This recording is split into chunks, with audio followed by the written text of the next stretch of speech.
Welcome back, Officers of the Republic. It's your Coruscant Underworld Police Chief APGAINS. I almost forgot what I am. I just had a really weird existential crisis while filming the intro here. Oh my god, I don't even know what I am. Am I alive? Probably not. Who cares? No one loves me anyway.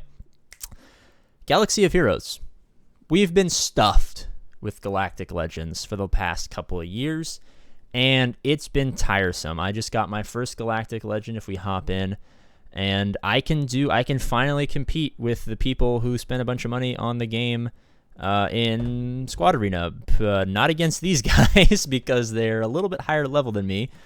But like Supreme Leader Kylo Ren. Like, this is an annoying battle, but I can finally compete because they added Galactic Legends to the game. And I finally grinded it out, and it was awful. But now I'm happy, and I'm not going to do it again. It was so stressful.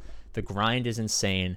I think anyone who's grinded out a Galactic Legend can attest to the fact that it's not necessarily the most fun experience that there is in Star Wars Galaxy of Heroes. But what are the alternatives? I mean, remember, we used to have characters like General Anakin Skywalker. We could farm up CLS. We could farm up Chewbacca. Like, there have always been legendary characters in the game that have been awesome, and the events have been fun and memorable, and everyone was happy, and all the doodah day. Yep, you bet your buns. We were happy. And then something happened. And then they kind of moved to this Galactic Legend model, and we haven't seen a lot of marquee characters. We've had some, but we haven't seen a lot. But Crumb just did an interview where he talked about marquees. It was asked, Heinze asked him a question about marquee characters, and he said, Crumb, we usually get a lot of marquee characters. What's going on? How come we didn't get that many this year?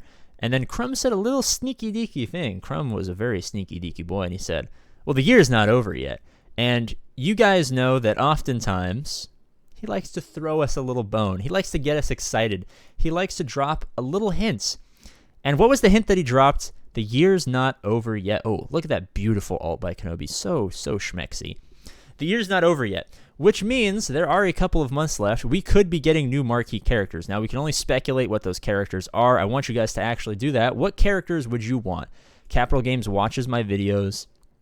They read the comments. They're on the forums. They see what you guys think. And if you guys drop an idea that maybe they haven't considered, maybe your favorite character could be added to the game, and wouldn't that be awesome?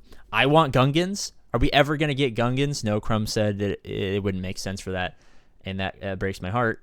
He was talking about Tuskens. But what characters do you guys want? We could be getting them. I mean, we just got Bad Batch. I'm hoping that, maybe we get some Mandalorian characters from the Mando show in preparation for Season 3. We get, Dark Saber. I don't know why I almost called him Beskar Saber. Mando. We get maybe some other characters and stuff like that. Maybe a couple of blank Mandalorian characters to kind of iron out the Mando squad. So that Maul doesn't have to be a Mandalorian leader if you don't have to. It would be awesome.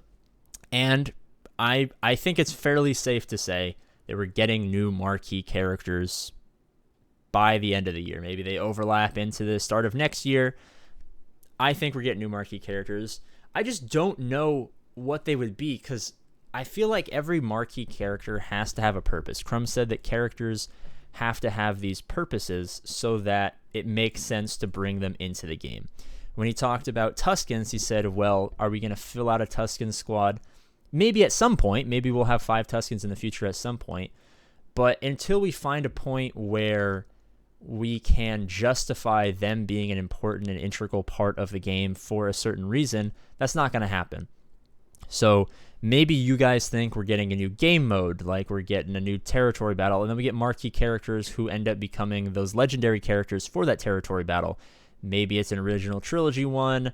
Probably not, because we had Hoth and stuff like that, but maybe it's a sequel, which would be, oh man, that would suck. Maybe it's a Mandalorian-themed territory battle. I think a Mando-themed territory battle would be awesome. There weren't a lot of territory battle, like large-scale combats in that. I mean, I don't see how what the battlefield would be, but it would be awesome. Maybe we get from Rogue One. I've and a lot of other people have been speculating that a good idea for another territory battle location would be like Scarif. That was a big battle that happened on Scarif. It was an integral part of the lore of Star Wars. I almost said Star Wars Galaxy of Heroes, of Star Wars. Getting the Death Star plans out to the Rebellion and stuff like that. So that would be an awesome place. So are we going to get characters who are used for a new game mode? Are they going to add a new game mode? Is it going to be, you know, a new show that's coming out? Is it going to be for the Kenobi show, for Book of Boba? Are we going to get like Fennec Shand and, you know, new Boba and maybe some of the bad guys from that show who we don't know who they are yet?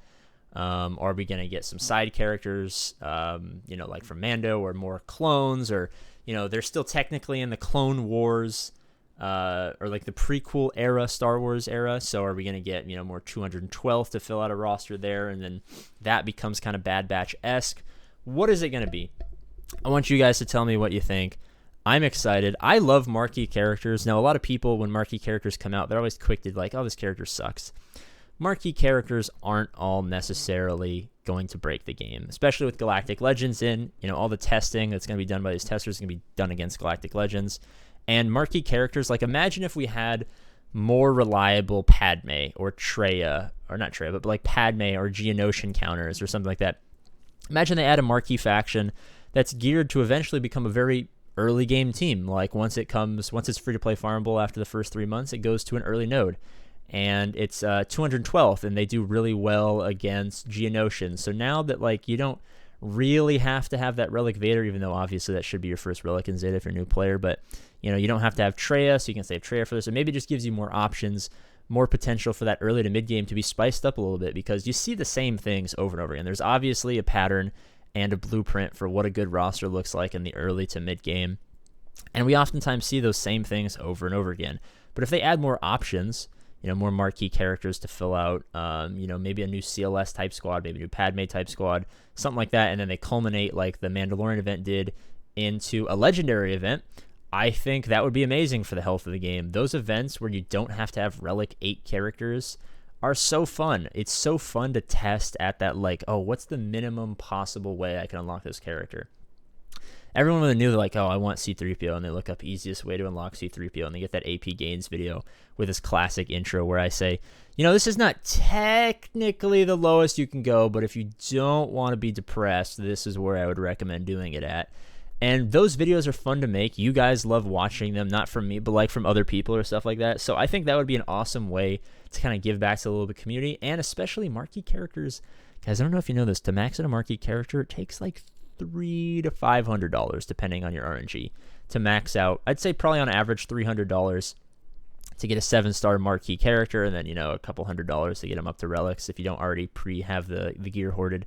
So marquee characters, especially if they're marquee characters that we like, are going to be big money makers for Capital Games, and I think it would bring a lot of new excitement to the game.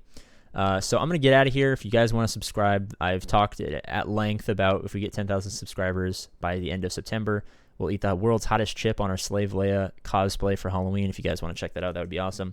I love you guys. I'm going to get out of here. Have a great day. Bye-bye. Outro sounds.